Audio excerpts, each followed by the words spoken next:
नमस्कार दोस्तों। स्वस्थ आंखों की जो परिभाषा होती है वो होती है देखने की जो क्षमता है वो सही हो, लेकिन कई तरह की डिजीज, कई तरह के इन्फेक्शन, कंजेंटिव या ट्रॉमेटिक कंडीशंस बनती हैं कि आंखों की रोशनी कम हो जाती है, जहाँ फिर ब्लाइंडनेस का जो काज है वो भी बन जाती है।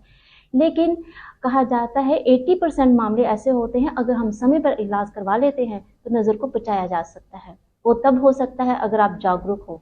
आपकी जागरूकता को इन्हेंस करने के मकसद से अप्रैल महीने के जो फर्स्ट वीक होता है उसे प्रिवेंशन ऑफ ब्लाइंडनेस वीक के रूप में मनाया जाता है। सो आज हम ये समझने का प्रयास करेंगे कि आखिर आंखों की जो रोशनी है उसके कम होने के क्या कारण होते हैं और क्या इसे बचा जा सकता है। इस पर आज हमें विशेष जानकारी देंगे डॉक्टर अशोक कुमार शर्मा जी, जो कि professor and head of department ophthalmology government medical college Jammu है। सर, आपका हमारे प्रोग्राम में स्वागत है।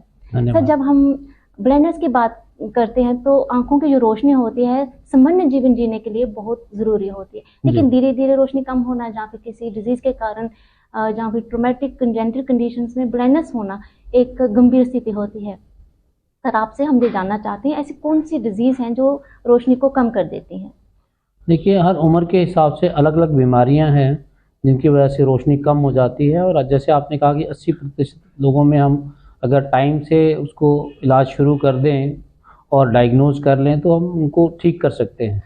तो उम्र के हिसाब से अगर हम बात करें तो सबसे कॉमन जो पहले होता था कि 50 साल की उम्र के बाद मोतियाबिंद बन जाता था, सफ़ेद मोतिया, जिसका इंसिडेंस सबसे ज़्यादा होता था, इसी के बारे में हम ज़्यादा बात करते थे। तो इसका तो इलाज है हमारे पास। अब साइंस में इतनी तरक्की हो गई है कि किसी को मोतियाबिंद बनता है तो उसका ऑपरेशन हो जाता है, 6-7 मिनट लगते हैं और रोशनी पूरी वापस आ जाती है। तो अब सफ़ेद मोतिया जो इसके सबसे ज़्यादा केसेस होते हैं और बड़े लोगों को होता है, पर अब सोसाइटी में ये एक्सेप्टेड है कि सफ़ेद मोतिया होगा तो उसका ऑपरेशन होगा और पूरी नज़र आ जाएगी। इसके बाद दूसरी बीमारी जो आती है वो है काला मोतिया, जिसको कहते हैं ग्लोकोमा कहते हैं। इसमें आंख का प्रेशर बढ़ जाता है और आंख के जो पीछे सेल्स होते हैं जिनको आप रेटिना बोलते हैं, उनका नंबर धीरे धीरे कम होना शुरू हो जाता है। इसको साइलेंट थीफ ऑफ साइट भी बोलते हैं, क्योंकि ग्लोकोमा में जो नज़र जाती है वो वापस नहीं आती है। तो इसीलिए इसको डायग्नोज करना और इसको ट्रीट करना सफ़ेद मोती से ज़्यादा ज़रूरी है। आप कुछ पूछ रहे हैं? जी सर, जैसे कि आपने कहा कि कई तरह की ऐसी डिजीज़ होती हैं जो कि कारण बन जाती है, हमारी रोशनी कम हो जाती है, जहाँ पे बिल्कुल ही चली जाती है। सर, आजकल की जो लाइफस्टाइल है, जो हमारे डिजिटल गैजेट्स हैं, कहा जाता है कि 1 साल से लेकर जो 5 साल तक के बच्चे हैं वो 87% वो उनका जो टाइम है वो मोबाइल फ़ोन यूज़ करते हैं। तो सर, इसका जो प्रभाव है हमारी आंखों पर वो किस तरह से पड़ रहा है? आप अपनी ओपीडी जैसे अभी कर रहे थे, आप क्या देखते हैं, किस तरह की समस्याएं लेके लोग ज़्यादा पहुंचते हैं? देखिए, उम्र के हिसाब से इनका फ़र्क पड़ता है। जैसे आपने छोटे बच्चों से शुरू करते हैं। हम छोटे बच्चे हैं, माता पिता दोनों काम करते हैं, बच्चों को मोबाइल दे देते हैं, यूट्यूब लगा देते हैं और जो टीवी लगा देते हैं उसी में खुश हैं, पर उनको नहीं पता कि इससे बच्चों को मायोपिया हो जाता है, चाइल्डहुड मायोपिया जिसको बोलते हैं। जी जी। हाँ, तो मायोपिया होने की वजह से क्या होता है कि बच्चे को चश्मे का नंबर लग जाता है और जो मायोपिया का इंसिडेंस है वो बहुत ज़्यादा बढ़ रहा है इस कमिंग जनरेशन में। जैसे जैसे बच्चे बड़े हो जाते हैं, जैसे जैसे बड़े लोग हैं जो ज़्यादा ऑफिस में कंप्यूटर यूज़ करते हैं, मोबाइल यूज़ करते हैं, लैपटॉप यूज़ करते हैं, तो उन लोगों में ड्राई आई के सिम्टम्स बहुत ज़्यादा होते हैं, जिसमें आंखें थक जाती हैं, आंखें बंद करने का मन करता है, थोड़ी देर में आंखें थक जाती हैं। तो ये ड्राई आई, क्योंकि हम नॉर्मली ब्लिंक करते हैं, हर 10 सेकंड में हम लोग ब्लिंक करके अपनी आंखों को नम कर देते हैं। तो जब भी आप कहीं कंसंट्रेट कर रहे हो, मोबाइल पे हो, लैपटॉप पे हो, तो उससे क्या होता है कि आपका जो आंखें बंद करने की, जिसको ब्लिंक कहते हैं, उसकी फ्रीक्वेंसी कम हो जाती है और ड्राई आई डेवलप हो जाती है। तो आजकल हम ड्राई आई के सिम्टम्स भी बहुत देख रहे हैं डिजिटल डिवाइसेस की वजह से, ओल्डर पॉपुलेशन में जो 25-30 के बाद है, और बच्चों में जो देखा गया है वो अक्सर मायोपिया डेवलप हो गया, इसको माइनस नंबर बोलते हैं। उसका एक एपिडेमिक आने वाला है। आप मैक्सिमम बच्चे, पहले आप देखते होंगे कि चलो इतनी अवेयरनेस भी नहीं थी, पर घर में अगर आप 10 बच्चे देखेंगे, एक बच्चे ने चश्मा पहना होगा। अगर आप अभी देखेंगे तो 10 में से 3 या 4 बच्चों ने चश्मा पहना होगा। जी सर, आपने बहुत सही कहा कि एक सर्वे के मुताबिक ये भी पाया जा रहा है कि आने वाले 20,050 तक जो है मैक्सिमम जो पॉपुलेशन होगी वो चश्मा पहने घूमेगी। सर, इसका समाधान क्या है? कैसे इसे एड्रेस किया जा सकता है? देखो, एक तो हमें अपनी लाइफस्टाइल मॉडिफाई करनी है। जो पहले फिजिकल एक्टिविटी होती थी वो आजकल ना स्कूल्स में प्ले ग्राउंड्स हैं, ना हम अपने बच्चों को आउटडोर एक्टिविटीज़ के लिए इनकरेज करते हैं। बड़े कम परसेंटेज के है बच्चों की जो लोग स्टेडियम जाते हैं या जो थोड़ा फिजिकल एक्टिविटी करते हैं। तो फिजिकल एक्टिविटी को इनकरेज करना है, स्कूल के करिकुलम में फिजिकल एक्टिविटी को डालना है, मस्ट करना है। और लाइफस्टाइल को चेंज करना है। घर में टीवी वगैरह जितना भी है वो कम करना है। स्क्रीन टाइम जो है सर, वो स्क्रीन कहीं ना टाइम कहीं वो जो है वो कम करना है। हाँ जी। सर, उम्र रिलेटेड जो समस्याएं होती हैं, जैसे आपने कहा कि ग्लूकोमा की अगर हम बात करें, कैटरेक्ट की बात करें, लीडिंग कॉज ऑफ ब्लाइंडनेस जो है वो माना हाँ जाता जी, है। हाँ जी। सर, ना दर्द होती है, ना इसकी कोई लाली होती है, लक्षण क्या है कि जो आफ्टर 40 जो लोग हैं वो समझ सके कि हमें ये समस्या हो सकती है, हमें रूटीन में चेकअप करवाना है?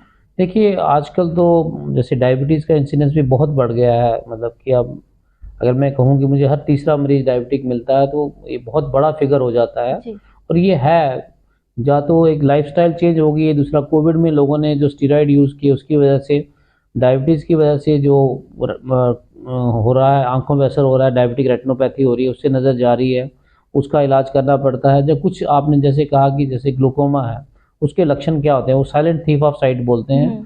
तो उसमें क्या रहता है कि आँखों में दर्द होना, या शाम के वक़्त जब हम पढ़ते थे, जब मैं पढ़ता था तब कहते थे कि रोशनी के आगे पीछे गोले दिखना, पर अब बड़े कम लोग वो रिपोर्ट करते हैं। बड़े एडवांस स्टेजेस में लोग आते हैं जिनको कोई प्रॉब्लम नहीं होती है। तो इसका मतलब है कि अब ये सिम्पटम्स कम हैं और बीमारी बहुत ज़्यादा है। तो इसका है कि हमें हर साल ग्लूकोमा वीक मनाया जाता है, ड्राइव है। हमारे पास जितने भी मरीज आते हैं, हम उनको जो मर्जी प्रॉब्लम हो, काले मोतिया का टेस्ट हम करते ही करते हैं, ताकि अगर किसी को है और डायग्नोज हो जाए और उसका इलाज फटाफट शुरू हो जाए। जी, तो सर, जो उसकी जो प्रोग्रेशन होती है बीमारी की, वो स्लो डाउन हो सकती है? प्रोग्रेशन को हम स्लो कर लेते हैं। प्रोग्रेशन का उसमें हमारे पास दवाइयाँ हैं, हम दवाइयाँ डालते हैं उनको। वो दवाइयाँ रेगुलरली डालनी है। जहाँ हमें लगता है कि भाई दवाइयों से असर नहीं हो रहा, जहाँ हमें लगता है कि पेशेंट दवाई नहीं डालेगा, तो हम उसको ट्रस्ट नहीं कर सकते हैं। कई बार होता है मरीज ने महीना दवाई डाली, उसके बाद 6 महीने दवाई डाली नहीं, और जो बिल्कुल नज़र चली गई, फिर वो वापस आ गया कि अब मुझे दिखता नहीं है, तो उसमें आप कुछ नहीं कर सकते हो। ड्रॉप्स जो है वो सब वो डालते रहना है, वो डालते रहना है। और अगर हमें लगता है कि ड्रॉप से कंट्रोल नहीं हो रहा और पेशेंट रिलायबल नहीं है, तो हम उसकी सर्जरी भी कर सकते हैं। बड़ा भ्रम है कि काले मोतिये का ऑपरेशन नहीं होता, ऐसा कुछ नहीं है। ऑपरेशन हम जरूर करते हैं, होता भी है, फायदा भी होता है, पर सिर्फ ये है कि जो नज़र चली गई है वो वापस नहीं आती है। जैसे सफ़ेद मोतिया में होता है कि हमने उसका ऑपरेशन किया, नज़र पूरी वापस आ गई, तो वो काले मोतिये को अप्लाई नहीं करता है। ओके सर, जैसे कि हाइपरटेंशन की बात की जाए, शुगर की आपने बात की, थायराइड की बात करें, कुछ ऐसी समस्याएं जिनका इफेक्ट जो है हमारी आंखों पर पड़ता है। सर, इन लोगों को आप क्या एक मैसेज देंगे हमारे प्रोग्राम के माध्यम से कि रूटीन में जो चेकअप है, एक टाइम फ्रेम जो है वो रूटीन चेकअप का, वो क्या होना चाहिए? देखिए, मेरी तो सलाह सबसे है कि एटलीस्ट 6 महीने में एक बार आपको आंखें अपनी चेक करानी है, अगर आपको कोई प्रॉब्लम नहीं है।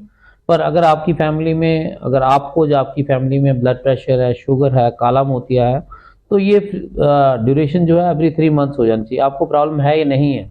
अब मेरे पास मरीज आते हैं, मैं देखता हूँ कि डायबिटिक हैं और उनके साथ उनके बच्चे आए हुए हैं, तो उनमें बच्चों को डायबिटीज़ की कॉम्प्लिकेशंस और काले मोतिये की कॉम्प्लिकेशंस के बारे में ज़रूर बताता हूँ, ताकि इनको तो हो गया है, तो बच्चे अपना टाइम से इलाज करें। डायबिटीज़ है तो बीपी, शुगर, लिपिड कंट्रोल करें, सैर करें। और अगर ग्लूकोमा है उनको, तो वो अपना रेगुलर स्क्रीनिंग कराते रहें। जिस दिन उनको डायबिटीज़, जिस दिन भी उनको काले मोतिये के थोड़ा बहुत भी कोई लक्षण आते हैं, तो हम दवाई शुरू कर सकते हैं। कहीं ना कहीं जो बची हुई नज़र है उसे बचाया जा सकता है।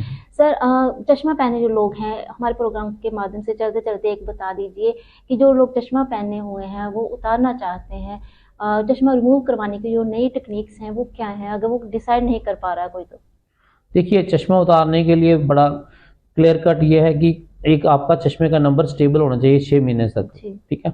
दूसरा एज है कि आपकी एज जो है वो 18 से 20 के बीच में होनी चाहिए, उसके बाद ही करते हैं, पहले नहीं करते हैं। और ये सब ठीक हो तो उसके बाद कुछ आपके टेस्ट किए जाते हैं, जिसमें नॉर्मली क्या होता है कि जो भी चश्मा हटाने की सर्जरी हम लोग करते हैं, लेज़र से कॉर्निया को रीशेप करते हैं। अगर आपकी कॉर्निया ऑलरेडी कमज़ोर है, थिन है, तो वो अगर आप रीशेप करते भी हैं तो हो सकता है कि आपका चश्मे का नंबर वापस आ जाए, इसको रिग्रेशन बोलते हैं, जब पहले से भी वर्स हो जाए।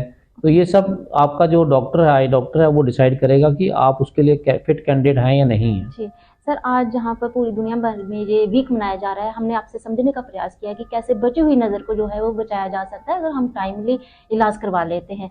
सर, आपने हमें वैल्यूबल जानकारी दी, आपका बहुत बहुत शुक्रिया। दोस्तों, डॉक्टर साहब हम बता रहे थे कि दृष्टि अगर हम अपना अधिकार मानते हैं तो इसकी सुरक्षा करना भी हमारी जिम्मेदारी होती है। आंखों से जुड़े किसी भी बदलाव को इग्नोर ना कीजिए, इलाज कीजिए, ताकि आप सुंदर मुस्कान के साथ सुंदर दुनिया को भी देख सके। इस प्रोग्राम में इतना ही, अगले अंक में फिर हाजिर हूँ किसी और विषय के साथ।